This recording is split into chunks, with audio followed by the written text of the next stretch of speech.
Welcome back to our Monday, 1 p.m. Eastern Standard Time, every review of every book of the Bible.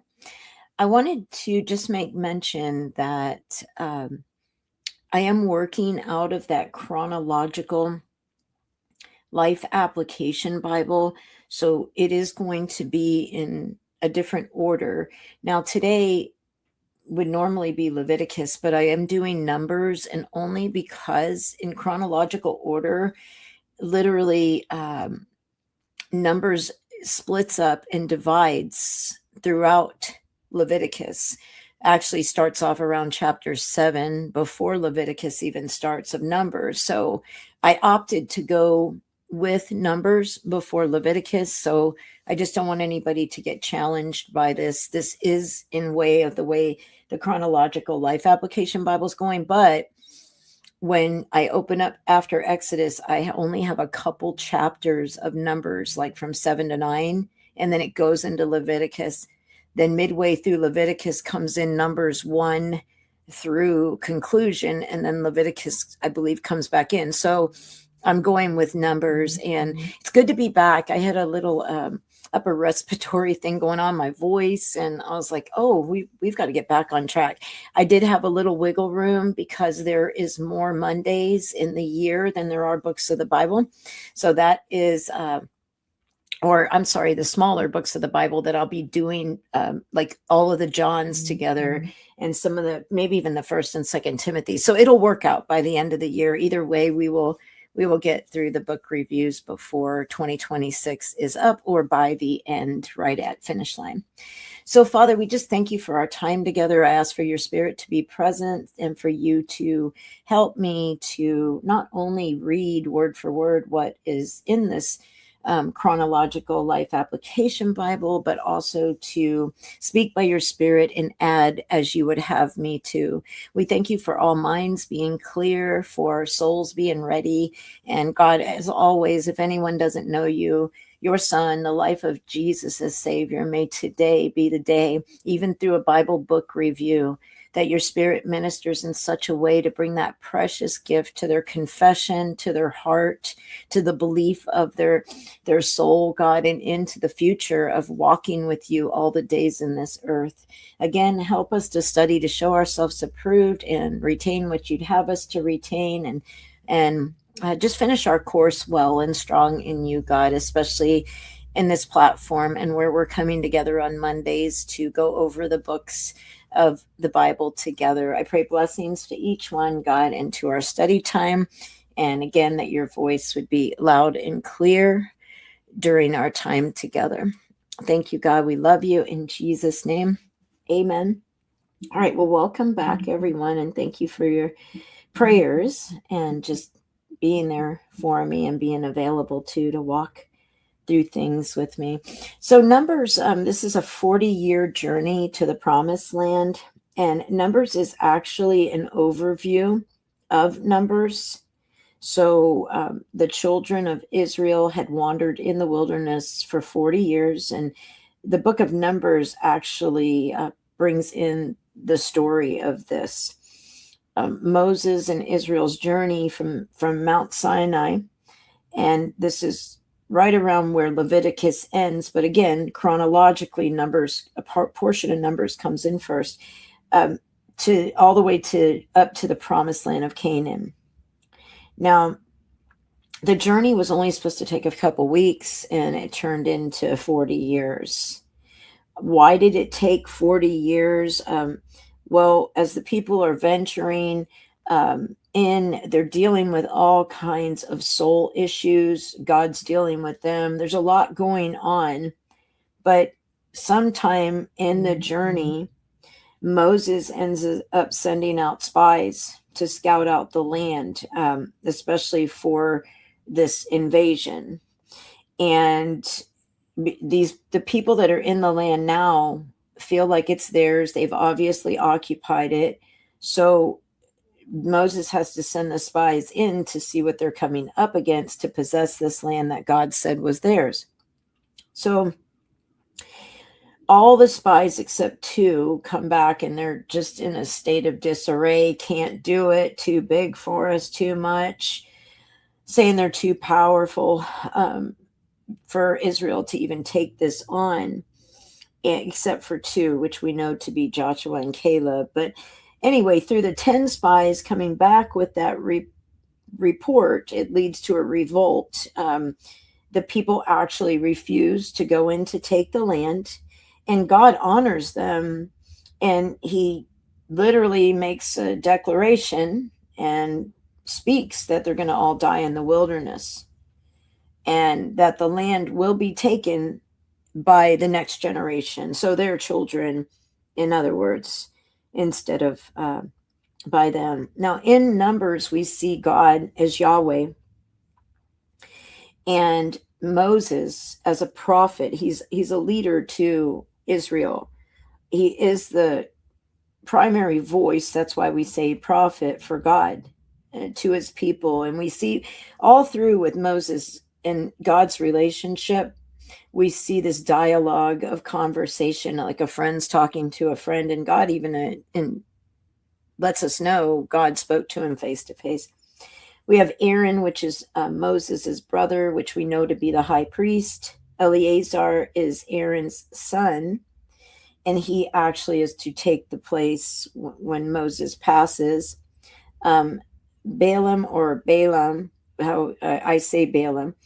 Now, this is a what's known as a diviner. Okay, he makes money for what he can bring to that he sees. He's basically, some call him a, I've heard some say prophet, but here's the thing: he did it for hire. Okay, and excuse me, and he's hired to actually by the enemy of Israel to curse them.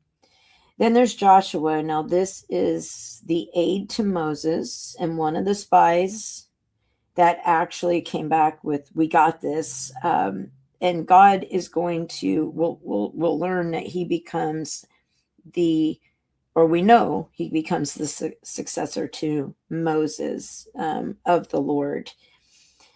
So there's a lot going on. We're going to see as we review. We won't go in depth. We don't go in great depth because there's not a lot of time to. But there's a lot of things that happen. The main focus of Numbers is Israel's rebellion, and God turns time and time again through mercy and also discipline to deal with that rebellion. One of the commentators actually said, if we're looking at a theme to the book, Numbers 14:11, the Lord said to Moses, "How long will this people spurn me?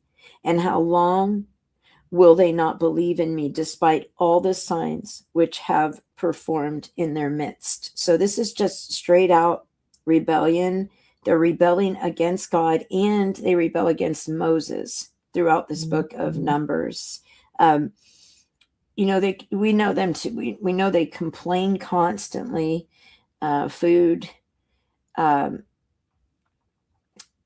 About their enemies, why God brought them out there. I mean, there's just a lot of complaining going. They even complain about Moses, talking about him dying or, being put to death. So, and God's hearing the whole time. This kind of should speak to us. Even if we complain in our heart and don't complain out loud, God's hearing us. But it's not going well for them because God doesn't want to hear them complain. And throughout this book, it does speak of God's wrath, his displeasure against the rebellion. He brings, there's fire, plague, snakes. And in the meantime, Moses keeps on crying out for them and to God, even for what them coming after him as well. Now, there is provision. So even though they're rebellious, God's mercy's there. And what he could do, he didn't do. He preserves the younger. This next generation goes in, the children of them. He provided manna for them. That's the bread from heaven. He prevents this pagan prophet for hire, Balaam, from cursing the people. There's scriptures that talk about their shoes grew with their feet. Just a lot of provision going on, and God proving himself time and time again with them. But this has to do with Israel's journey and the episodes involved, the laws that were given, and then the rules that God is trying to instill in his people for the good, not for any, like, to make them miserable or anything. Moses is the leader here, and he deals with leading them, and petitions God's help multiple times, as well as God's punishment and intervention on a few occasions as well. We can see that Moses they're not serving him in a good response. They're just constantly complaining, want a different leader, just a lot of things going on, which we'll see as we carry on. But God is telling throughout it, God's telling Moses that he is his chosen man. Aaron's a chosen priest. Moses is the spokesman or chosen one. And in the end, Moses doesn't get to enter in because of a disobedient act, which we know is striking the rock instead of speaking to it for the water, which was done in some anger to them, their rebellion towards God and himself and everything he was putting up with.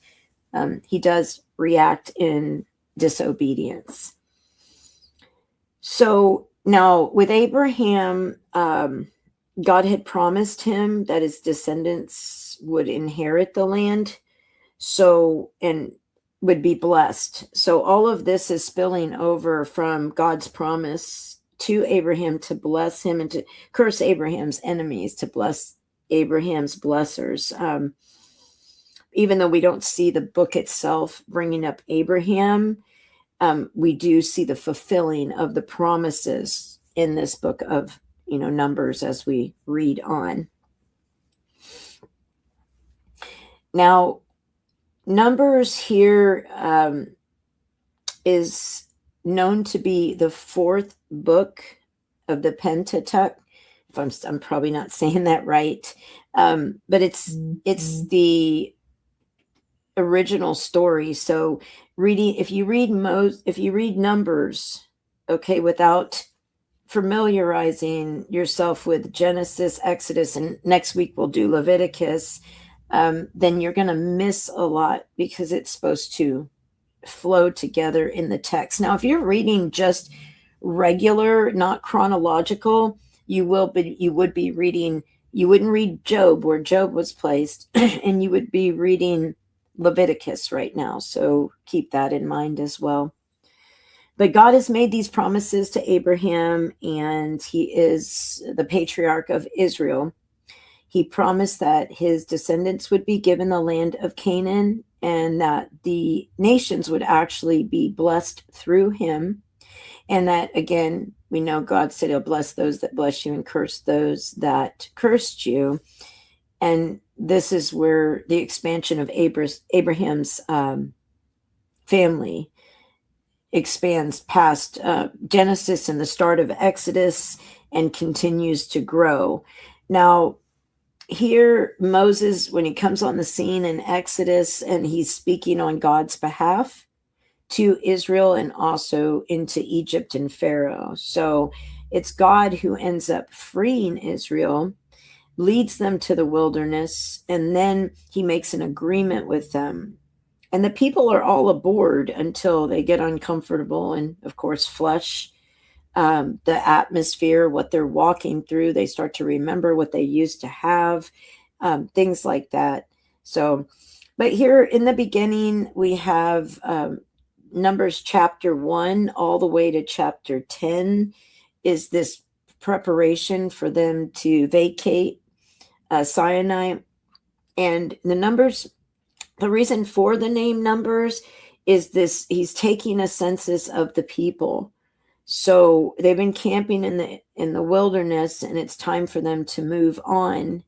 So he's giving orders for these 12 tribes and how they're to move about from the camp and from into the wilderness, with this tabernacle also in the center of the camp itself.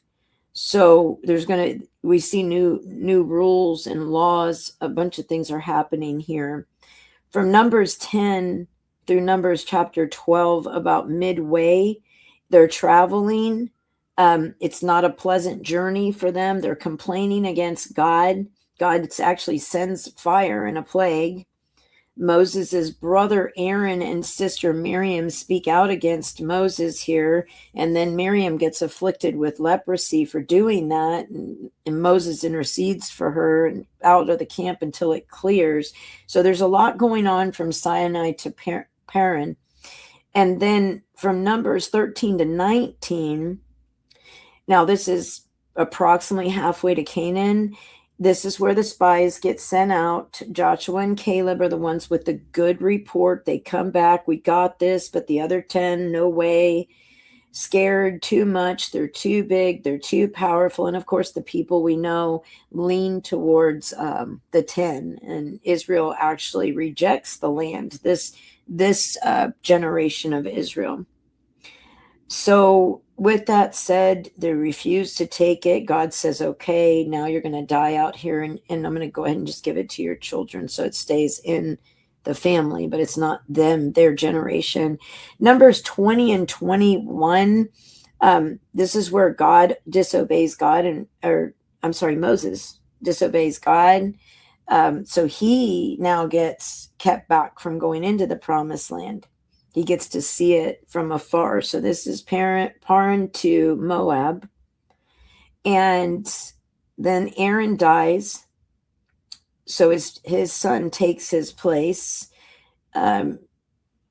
Israel's getting stronger. They are winning some of the wars. And then they come up to cross the Jordan from Canaan into the plains there for Moab.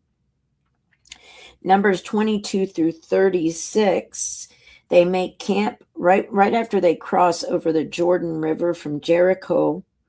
They're actually stronger. They've already gotten some good wins under their belt with winning some battles, and they start to settle on the east side of the Jordan with permanency. So we can see they're in now. They've crossed over.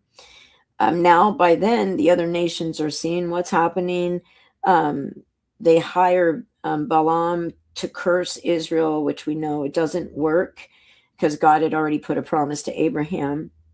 Then Balaam, he gets this other nation to bring in daughters to seduce the men of the Israelites and get them to worship the other gods. Well, this doesn't go okay with them because of God. And then there's a plague brought. And after that, so 5 of the rulers, along with Balaam, are killed at that point. So then another census comes. Joshua is named Moses' successor. So this is again where we get the name Numbers. We'll go over that a little more here in a few minutes. But they're now entering the promised land. So now in the book of Numbers, we literally get to see the holiness of God indwelling along with his people, even while they're rebelling against him, and in Moses' disobedience as well. God still remains faithful to his promise to get the nation into the land. This is a promised land for him, so he's keeping his promise. He made it to Abraham and to bless, and he keeps true to it, not only to bless them, but he also punishes Israel as well. So, we learn a lot from this book about God's, just the nature of God itself. Now, I want to go over a couple things here. So every parent This is out of our book now, the Bible, the Chronological Life Application. Just an overview of this. Every parent knows the shrill whine of a young child, a slow, high-pitched complaint that grates on the eardrums and aggravates the soul. The tone of voice is difficult to bear, but the real imitation is the underlying cause: discontentment and disobedience. As the children of Israel journeyed from the foot of Mount Sinai to the land of Canaan, they grumbled, whined, and complained at every turn. They focused on their present discomforts. Faith had fled, and they added an extra 40 years to their trip. Numbers, which records the tragic story of Israel's unbelief, should serve as a dramatic lesson for all of God's people. God loves us and wants the very best for us. He can and should be trusted. Numbers also gives a clear portrayal of God's patience. Again and again, he withholds judgment and preserves the nation. But his patience must not be taken for granted. His judgment will come, and we must obey. As Numbers begins, the nation of Israel was camped at the foot of Mount Sinai. The people had received God's laws and were preparing to move. A census was taken to determine the number of men fit for military service. Next, the people were set apart for God. God was making the people both spiritually and physically ready to receive their inheritance. But then the complaining began. First, the people complained about the food. Next, it was over Moses' authority. God punished some people but spared the nation because of Moses' prayers. The nation then arrived at Kadesh, and spies were sent into Canaan to assess its strength. 10 returned with fearful stories of giants.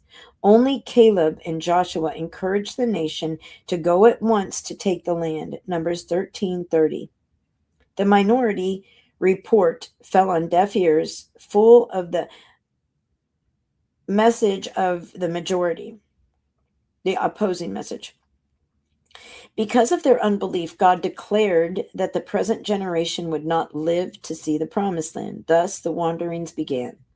These wilderness wanderings featured a continuous pattern of grumbling, defiance, discipline, and death. How much better it would have been to have trusted God and entered his land. Then the terrible waiting began, waiting for the old generation to die off and waiting to see if the new generation could faithfully obey God. Numbers ends as it begins, with preparation. This new generation of Israelites was numbered and sanctified. After defeating numerous armies, they settled on the east side of the Jordan River. Then they faced their greatest test, to cross the river and possess the beautiful land God had promised to them. The lesson is clear. God's people must trust him, moving ahead by faith if they are to claim his promise. Now, there's a blueprint here on the outline. We are going to dig a little deeper into the outline, but I do want to brief this over. So, preparing for the journey, chapters 1 through chapters 10, we have the first census of the nation, the role of the Levites, the purity of the camp, receiving guidance for the journey. So as part of their preparations, the Lord gave them strict guidelines to these Israelites regarding the purity in the camp. He wanted them to have a lifestyle distinct from the other nations around them, and he wanted them to be holy people. Similarly, that's what he has for us, and we should concern ourselves with purity, especially in the church, and make that a standard. Next, from Numbers chapter 10 all the way through chapter 14, we see this approach to the promised land.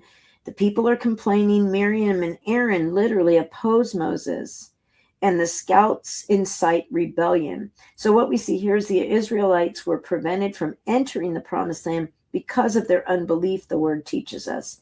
And throughout history, God's people have continued to struggle with this lack of faith. I mean, even Jesus' own disciples in the New Testament.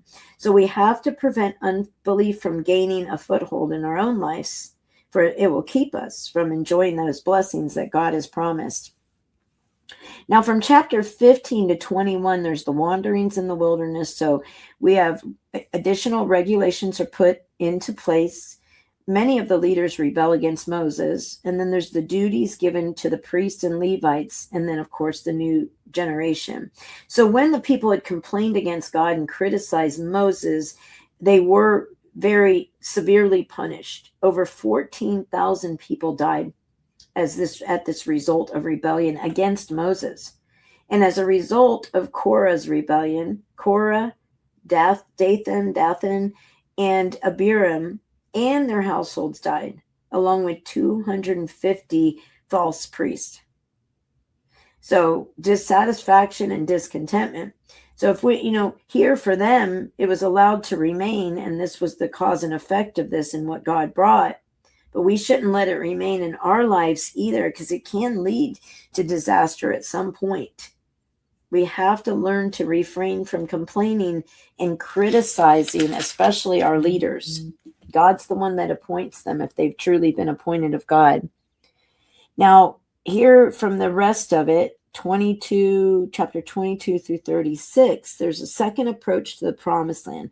We have the story of Balaam, the second census of the nation, instructions concerning offerings, vengeance on the Midianites, the Transjordan tribes encamped on the plains of Moab. So the Moabites and Midianites couldn't get Balaam to curse Israel, but they did get him to give advice on how to draw the Israelites to idol worship.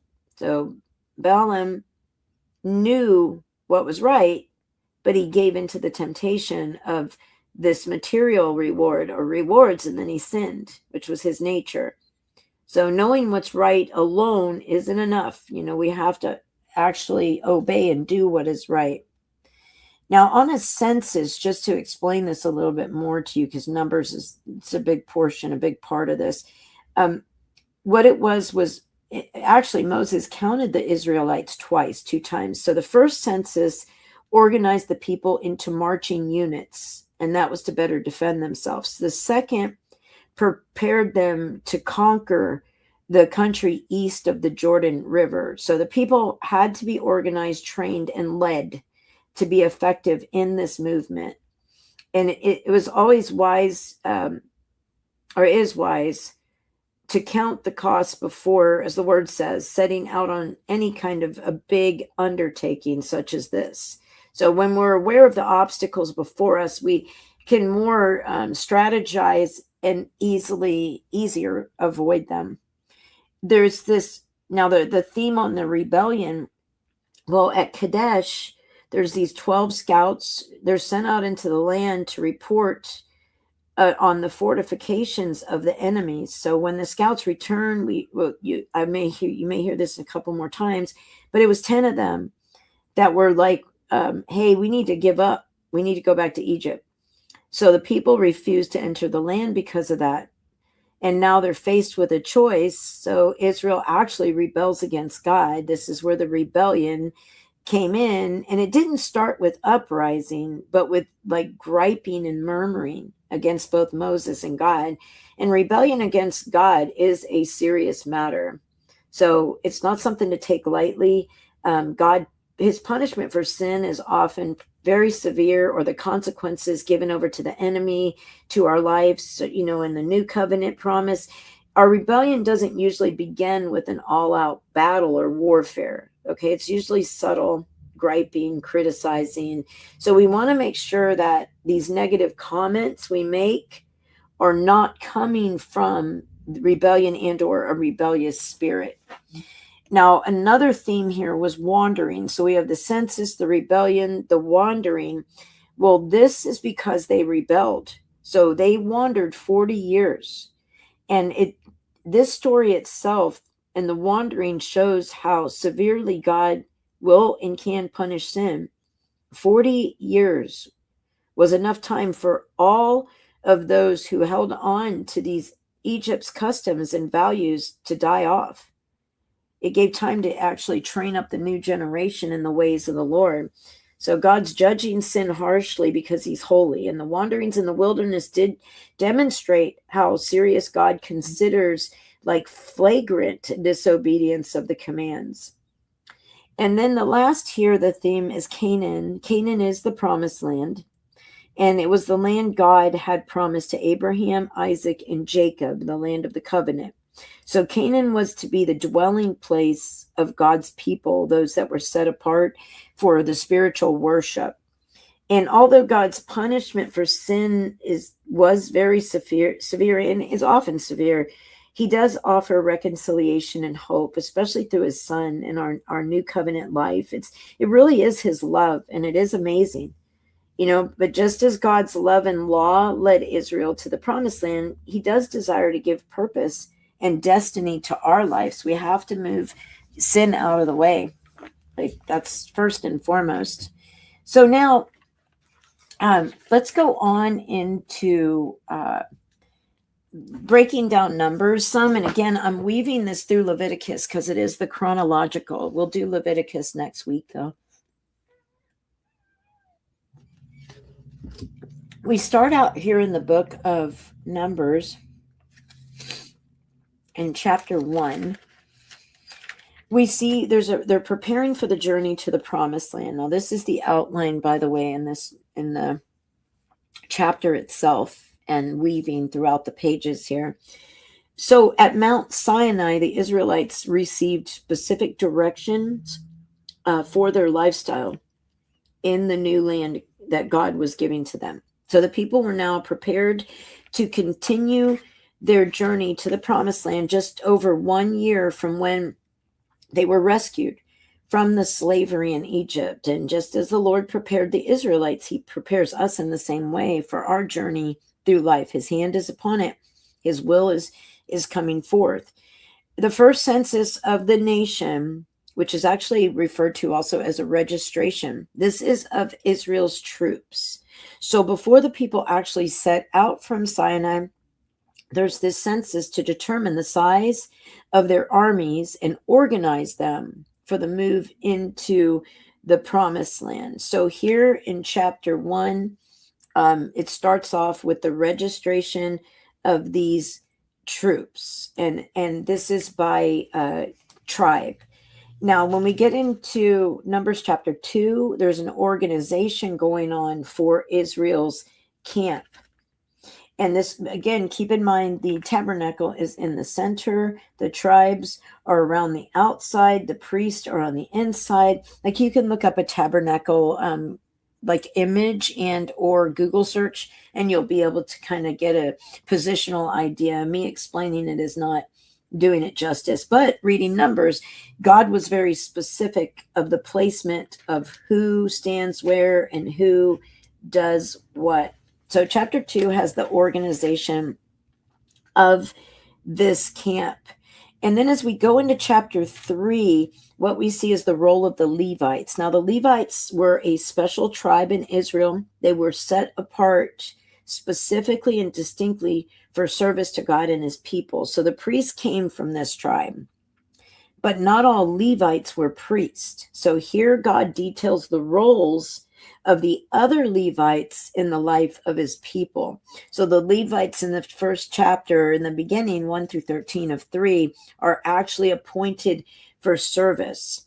Then as we go in from chapter 3, verses 14 through 39, there's a registration of those Levites. And then from chapter 3, 40 through 51, it's a redeeming the firstborn sons. So that's coming from the sons in Israel who are like a month old or older, and he's to make a list of their names at that point. Mm-hmm. As we keep going into Numbers chapter 4, we have the duties of the Kohathite clan.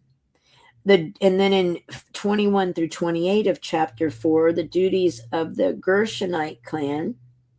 Numbers 4, 29 through 33, the duties of the Merarite clan. And then from chapter 4, the last part of it, verses 34 through 49, is the summary of the registration. Now, here that brings us into chapter 5, where God is going to deal with, in the writer, the purity of the camp. So it was absolutely vital that God's people remain pure so that they could represent him well to the world, the surrounding nations. This was big to God. So this meant that they needed to deal with sin and maintain God's standards within their camp, which essentially represented their borders while they were traveling through the wilderness as well.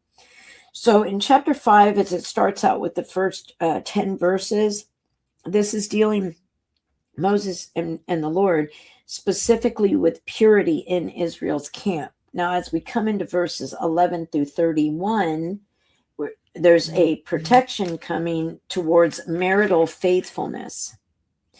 And that brings us up into Numbers chapter 6. Now, Numbers chapter 6, verses 1 through 21 focuses on the Nazirite laws. And then when we get into chapter 6, verses 22 through 27, we see the priestly blessing. Now, if you're not familiar with that, Numbers chapter 6, verses 24 through 26, may the Lord bless you and protect you. May the Lord smile on you and be gracious to you. May the Lord show you his favor and give you peace. That's the priestly blessing that comes into to that part of our teaching right now. Now, next we go into chapter 7. Now, chapter 7 is it's long, by the way, verses 1 through 89, and this is the offerings of dedication. So here, the tabernacle was the precursor of the temple during most of the period between the formation of Israel as a nation at Mount Sinai and its final establishment in the Promised Land in the early period of Israel's monarchy. So this portable sanctuary was for easy mobility. That's what it was called, and that was so it could get around. It was the symbol of God's presence with and availability for his people, as well as a place where his will was communicated. Now, the three-part construction of the tabernacle, with one general area and two restricted areas, was not unique. In other developed religions that included a priesthood, there were three main levels of approach. One for all members of the community, one for the priests generally, and one for the chief religious leaders, which was an inner sanctuary thought of as the dwelling place of the deity. So there's also widespread evidence of the use of portable, often complex, prefabricated structures during the second millennium BC, usually as either staterooms for kings and other high dignitaries or as sanctuaries. But this particular tabernacle here symbolizes God's presence with his people. So the Gospel of John tells us that Jesus made his home among us, John 1:14, using a word that's closely related to the word for the tabernacle. So through Jesus, God is always present with believers today. Now, this tabernacle is designed north side, south side, east side, west side.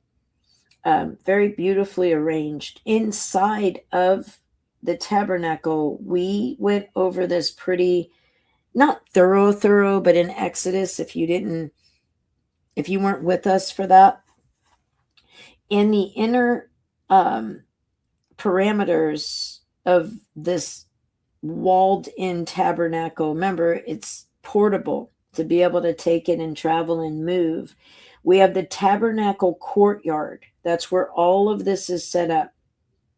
And in that tabernacle courtyard, we see the altar of burnt offerings, which we read about in Exodus 27, as well as the tabernacle courtyard. We have the wash basin, which is outside of this, the ark. I'm sorry, the tent. And that's in Exodus chapter 30, 38. And we're also going to see it in Leviticus when we get there. Now, inside of the tent, portable tabernacle, we see the most holy place, Exodus 20 and Leviticus 16, Exodus 26. The holy place, Exodus 26 and 28. The table for the bread of the presence, Exodus 25 and Leviticus 24. The golden lampstand, Exodus 25. The incense altar, Exodus 30. The inner curtain, Exodus 26. And then the Ark of the Covenant, Exodus 25, Exodus 40, Numbers 7, Numbers 10, Joshua 3, 1 Samuel 4 through 6, and 2 Samuel chapter 6. And then, of course, we have the holy place inside of this, which is Exodus 26 and 28, and then the most holy place, Exodus 26 and Leviticus 16. If I already said that, just receive it again. So I can't really show you the picture, but if you go online, you can just look at like details of the tabernacle. You're going to read about it anyway, but when you look at the picture and read along with it, it gives you a better understanding of where everything's placed, how it's arranged. It's just really good. I like seeing the picture along with reading about it. Now in Numbers, that's Numbers chapter 7. Numbers chapter 8, just the first 4 verses, is preparing the lamps. Numbers chapter 8, verses 5 through 26 is the Levites being dedicated. And then Numbers chapter 9, 1 through 14 is the second Passover. That's 9, 1 through 14. We see at this point right here, God provided guidance for his people every step on their journey through the wilderness toward the promised land.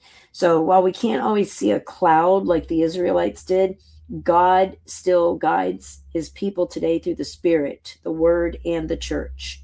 So we have to receive guidance for the journey. Here in chapters 9 is where the fiery cloud comes in, verses 15 through 23.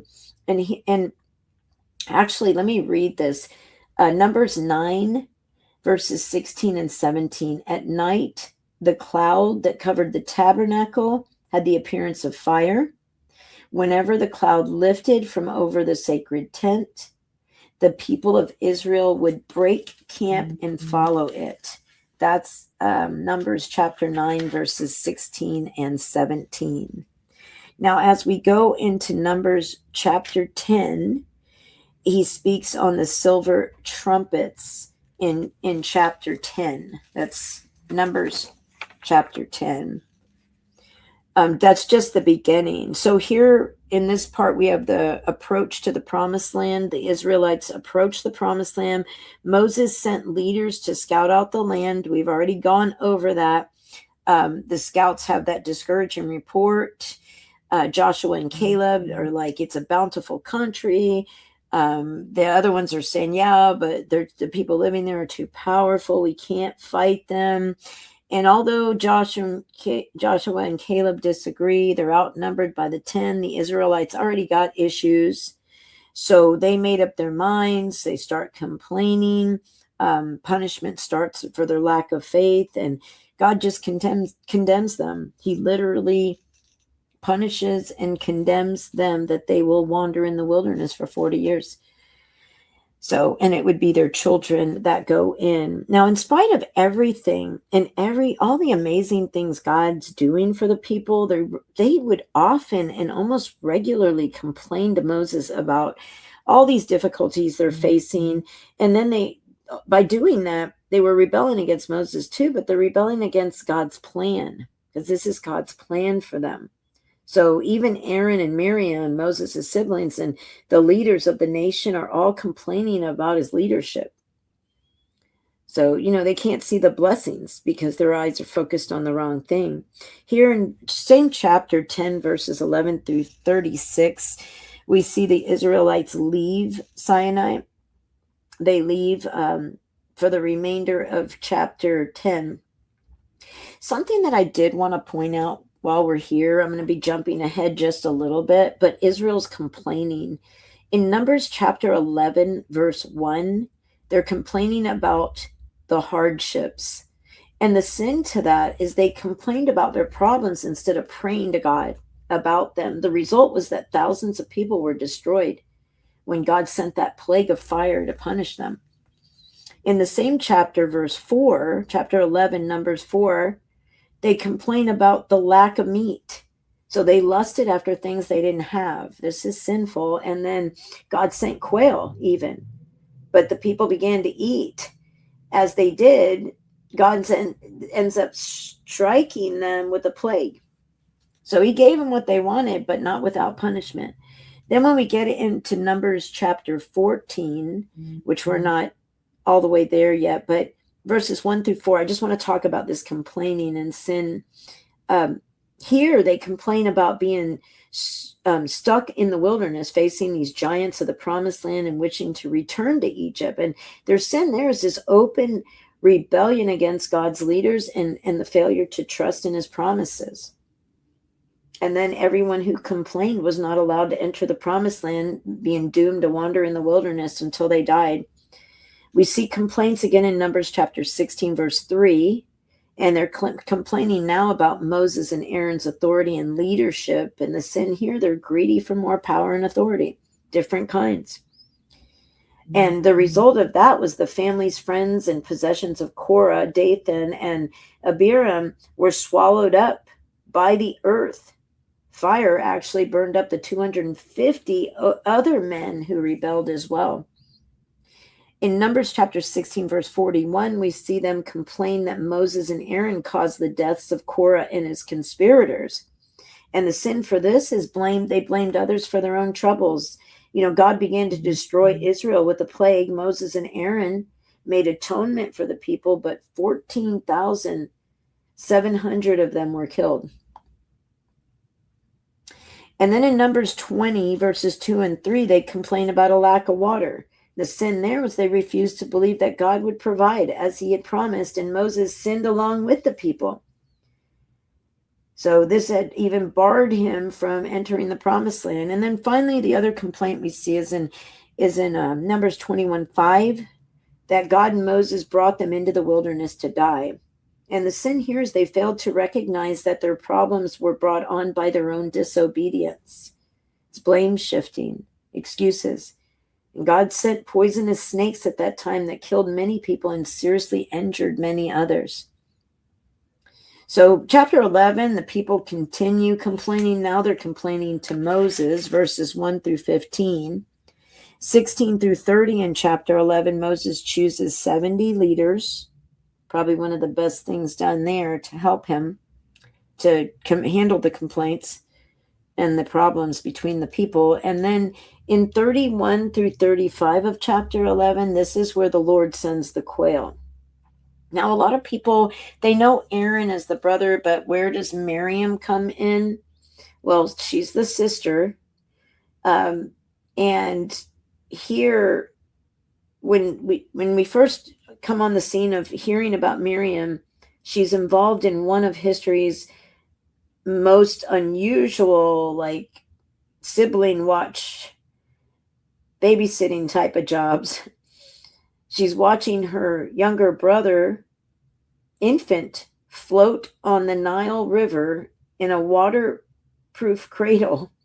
So Miriam's quick thinking actually allowed Moses to be raised by his own mother. And her protective superiority, reinforced by that event, had to have been hard to give up as she watched her little brother rise to greatness.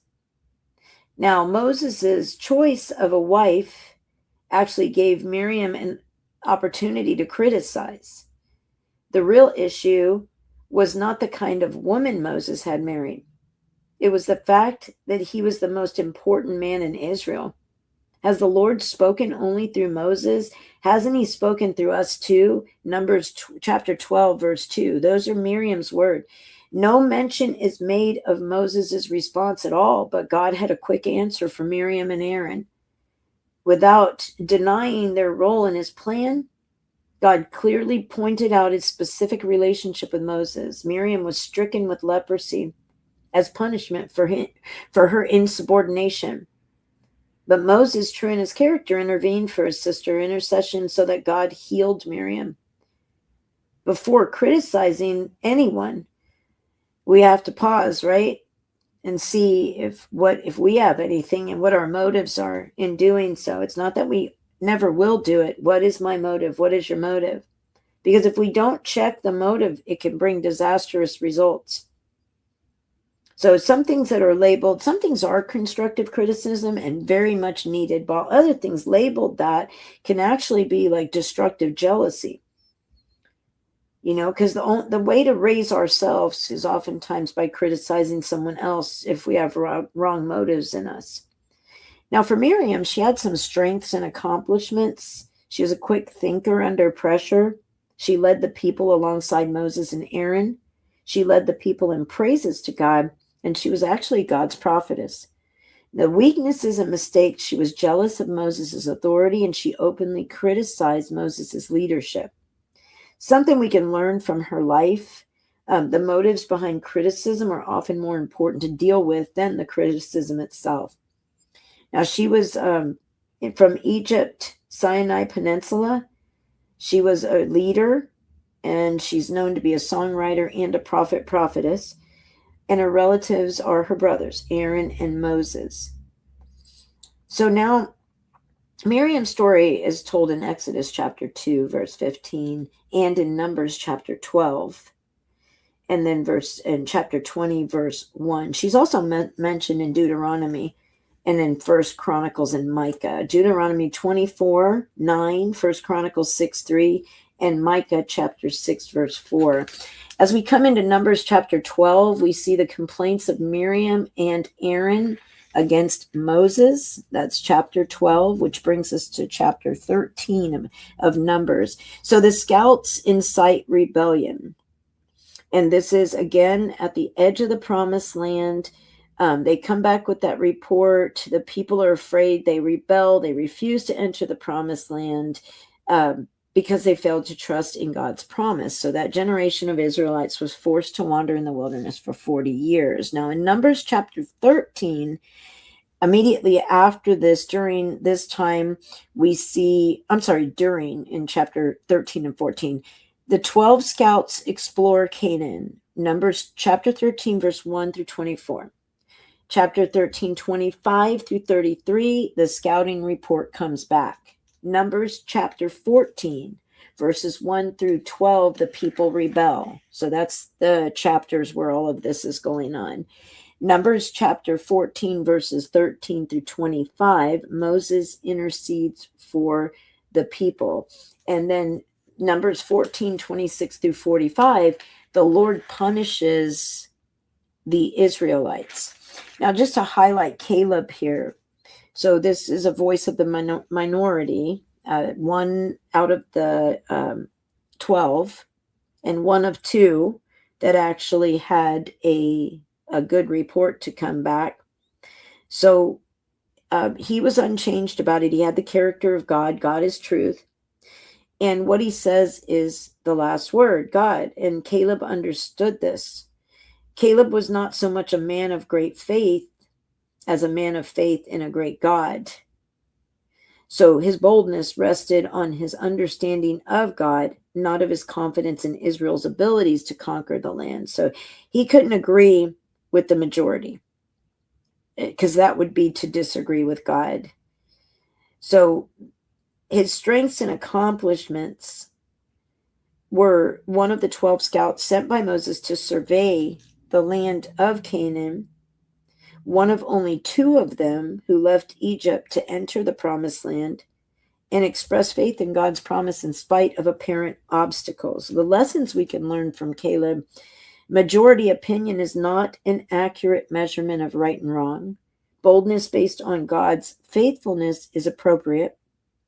And for courage and faith to be effective, they must combine words and actions. He is from Egypt to the Sinai Peninsula to the Promised Land, specifically Hebron. And he was a scout, a soldier, and a shepherd. The key verse for Caleb, Numbers 14:24. But my servant Caleb has a different spirit attitude than the others have. He has remained loyal to me, so I will bring him into the land he explored. His descendants will possess their full share of that land. Now that brings us into Numbers chapter 14, 26 through, I already went over that, chapter 15. Now Israel wanders in the wilderness. So after disobedience and unsuccessful attempts to enter the promised land, the Israelites were condemned to wander 40 years in the wilderness. Even in the midst of this punishment, the people continued to complain, rebel. So God continues to punish them. But the hearts of the people remained hard and rebellious either way. Something the Lord continued to give his people was instruction during their journey. He's revealing himself to them more and more. In Numbers chapter 15, 1 through 31, the laws are put in place concerning the offerings. In 32 through 36, penalty for breaking the Sabbath. And in 37 through 41, Numbers 15, 37, 41, tassels on clothing. And here we start to see, as we come into chapter 16, many of the leaders are rebelling against Moses. So rebellion wasn't limited to the masses in Israel. Even some leading Levites chose to question God's choice of Moses and Aaron as their leaders and decided to assert themselves as leaders of the nation. But God confirmed his choice of Moses and Aaron in dramatic ways. In chapter 16, verses 1 through 50, we learn of Korah, Dathan, and Abiram. And then as we keep going, we actually come into chapter 17, which brings into this famous budding of Aaron's staff. Let's take a minute to look at Korah, because this is where this rebellion started. Korah was a Levite who assisted in the daily functions of the tabernacle, but shortly after Israel's great rebellion against God, Numbers chapter 13 and 14, Korah instigated his own mini rebellion. He recruited a grievance committee and confronted Moses and Aaron. Now their list of complaints: 1, you are no better than anyone else; 2, everyone in Israel has been chosen of the Lord; 3, we don't need to obey you. You know, it's amazing to see how Korah twisted the first two statements, both true, to reach the wrong conclusion. You are no better than anyone else; everyone in Israel has been chosen of the Lord. Moses would have agreed that he was no better than anyone else. He would have agreed that all Israelites were God's chosen people. But Korah's application of these truths was wrong. Not all Israelites were chosen to lead. Korah's hidden claim was this: I have as much right to lead as Moses does. And Korah's story gives us warnings. 1, don't let desire for what someone else has make you discontent with what you already have. 2, don't try to raise your own self-esteem by attacking someone else's. And 3, don't use part of God's word to support what you want, rather than allowing his entirety to shape your wants. Don't expect to find satisfaction in power and position. God may want to work through you in the position you are in now. Now, Korah did have some strengths and accomplishments. He was a popular leader. He influenced an influential figure during the Exodus, mentioned among the chief men of Israel, Exodus chapter 6. Now, his weakness was he allowed greed to blind his common sense. Lessons we can learn: there's a fine line between goals and greed. If we are discontent with what we have, we may lose it without gaining another better. And then he's Egypt, Sinai Peninsula, occupation as a Levite, tabernacle assistant. And I want to read this, Numbers 16, 8 through 10. Then Moses spoke again to Korah. Now listen, you Levites.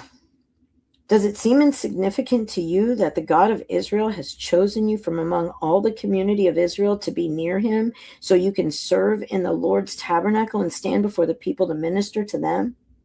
Korah, he has already given this special ministry to you and your fellow Levites. Are you now demanding the priesthood as well? I had to read that. I just felt like we need to hear that, because it's such a popular thing, especially in the world. So now we come into the budding of Aaron's staff, chapter 17, verses 1 through 13. So, and here to confirm in chapter 18, the duties of priest and Levites, verses 1 through 7. So after confirming Aaron and his descendants as the rightful priest in Israel, God gave them further instructions on how to serve him as priests and Levites. These are the duties in chapter 18. Chapter 18 also, verses 8 through 32, introduces the support for these priests and Levites as well. And then in chapter 19 of Numbers, the water of purification. Here we're also introduced to Eleazar. Now, an understudy must know the lead role completely and be willing to step into that role at any moment's notice. Eleazar was an excellent understudy, well trained for his eventual leading role. However, his moments in the spotlight were painful. On one occasion, he watched his two older brothers burned to death for failing to take God's holiness seriously. Later, as his father was dying, he was made high priest, surely one of the most responsible and therefore potentially most stressful positions in Israel. An understudy benefits from having both the script and a human model of the role. Ever since childhood, Eleazar had been able to observe Moses and Aaron, and now he could learn from watching Joshua. Strengths and accomplishments were he succeeded his father Aaron as high priest. He completed his father's work by helping lead the people into the promised land. He teamed up with Joshua. He acted as God's spokesman to the people. The lessons from his life, concentrating on our present challenges and responsibilities, is the best way to prepare for what God has planned for our future. And God's desire is consistent obedience throughout our lives. Now, this was in the wilderness of Sinai, the promised land. He was priest and high priest. The relatives to Eleazar were his father Aaron, his brothers Nadab, Abihu, and Ithamar, his aunt Miriam, uncle Moses, contemporaries Joshua and Caleb. The key verse here, Numbers 20, verses 23 through 26. There on the border of the land of Edom, the Lord said to Moses and Aaron, "The time has come for Aaron to join his ancestors in death. Now take Aaron and his son Eleazar up Mount Hor. There you will remove Aaron's priestly garments and put them on Eleazar his son." Now, as we come into Numbers chapter 20, we see the 40 years of wandering was coming to an end, and a new generation of Israelites was growing to adulthood and preparing themselves to finally enter the promised land. Miriam and Aaron died, and God led the nation in a series of military victories over nations that were opposed to seeing Israel move into the area permanently. Mm-hmm. In chapter 20, Moses actually strikes the rock, verses 1 through 13. In 14 through 21 of chapter 20, Edom refuses Israel passage. In Numbers chapter 20, 22 through 29, the death of Aaron. Numbers 21, 1 through 3, victory over the Canaanites. 21, 4 through 9, the bronze snake. 21, 10 through 20, Israel's journey to Moab. In Numbers 21, verse 8, the scriptures say, "Make a replica of a poisonous snake and attach it to a pole. All who are bitten will live if they simply look at it." Thank you, God. Chapter 21, verses 21 through 35, victory over Sihon and Og. And then we come into chapter 22. Now, there's a second approach to the promised land. The old generation died. The new generation stands poised at the border, ready to enter the promised land. Neighboring nations, however, cause Israel to begin worshiping other gods. Without Moses' quick action, the nation may never have entered Canaan. We must never let down our guard in resisting sin. The king in Moab didn't want Israel anywhere near his land, so he hired a prophet for hire, money motivated, named Balaam, to curse them and send them away. But God spoke to Balaam and blessed Israel rather than cursing them. God cannot be manipulated out of keeping his promises. So chapter 22, 1 through 20 is Balak, or sends for Balaam. And then Numbers 22, 21 through 41 is Balaam and his donkey. This is the famous scene of the donkey speaking to him because he's not listening. Numbers 23, 1 through 12, Balaam blesses Israel. 23, 13 through 26, Balaam's second message. 23, 27, all the way through chapter 24, 14 is Balaam's actual third message. And then we go into chapter 24 of Numbers, 15 through 25, Balaam's final message. So there's a lot going on in those two chapters. In chapter 25, verses 1 through 18, Moab actually seduces Israel. Now, a little bit of backdrop on Balaam.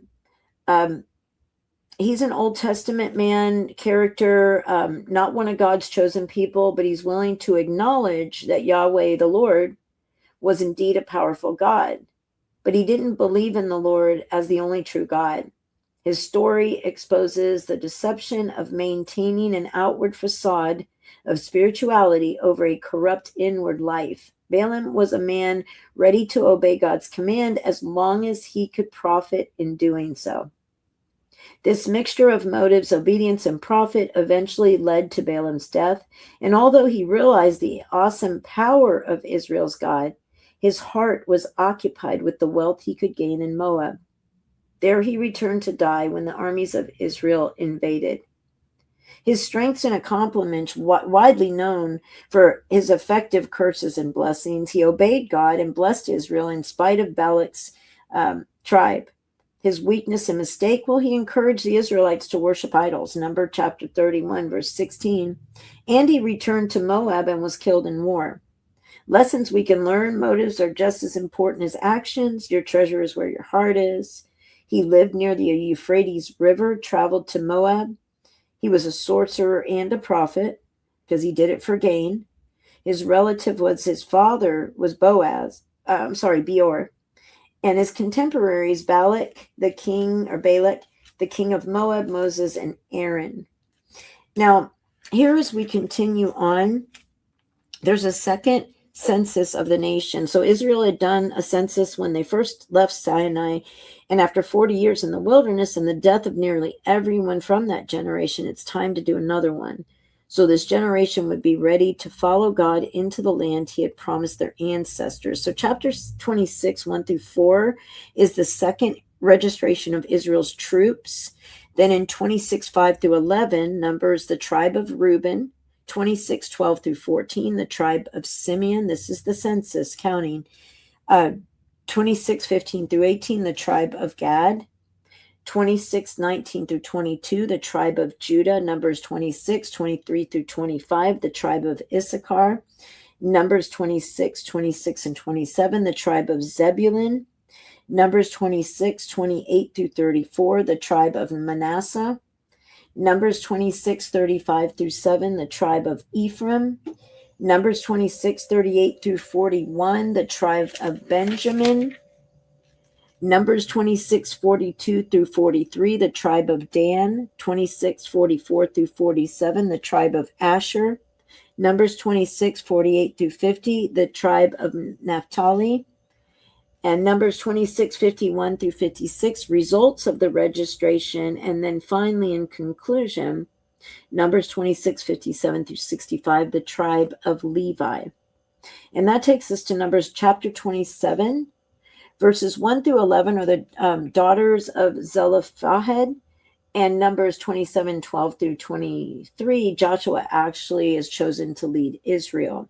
So God gave the new generation additional instructions about the offerings that they should bring as a part of regular worship.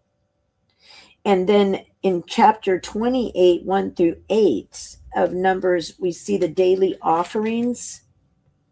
9 through 10, Numbers 28, 9 through 10, the Sabbath offerings. 28, 11 through 15. The monthly offerings, 28, 16 through 25, offerings for the Passover. Chapter 28, 26 through 31, offerings for the festival of the harvest. Numbers 29, 1 through 6, offerings for the festival of trumpets. Numbers 29, 7 through 11, offerings for the Day of Atonement. 29, 12 through 40, offerings for the festival of the shelters. Numbers 30, 1 through 16, laws concerning vows. 31, 1 through 24, the conquest of the Midianites.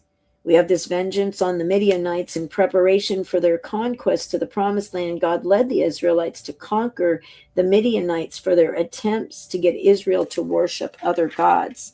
So that was not just left alone. Then in chapter 31, verses 25 through 54 is the division of the plunder.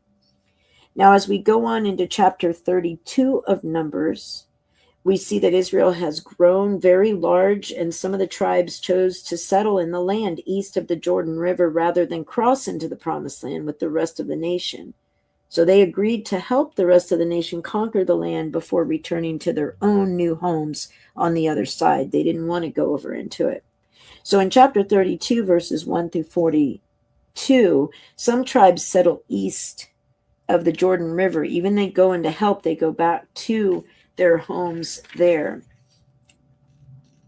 Now, they camped on the plains of Moab. So Israel made their final camp before entering the promised land, and they recounted how God had led them all the way from slavery in Egypt to the verge of the land that Abraham, Isaac, and Jacob had lived in, and that God had promised them. Now, in Numbers chapter 33, 1 through 56, is literally a remembering of Israel's journey. And it's just recapping the whole thing. And then in Numbers chapter 34, 1 through 15, we see the boundaries of the land put in place. Chapter 34, verses 16 through 29, the leaders divide the land. Chapter 35, 1 through 8, towns for the Levites. Chapter 35, 9 through 34, cities of refuge. And then Numbers chapter 36, 1 through 13, women who inherit property. And that actually finishes out the overview of the book of Numbers. Now, again, like I said, it kind of moves in and out of each other. When we come back, we're going to be in Leviticus next Monday. So I thank you all for coming along. Have a beautiful day and keep on coming back and keep me in prayer, please. God is faithful. He's good, and he's good all the time.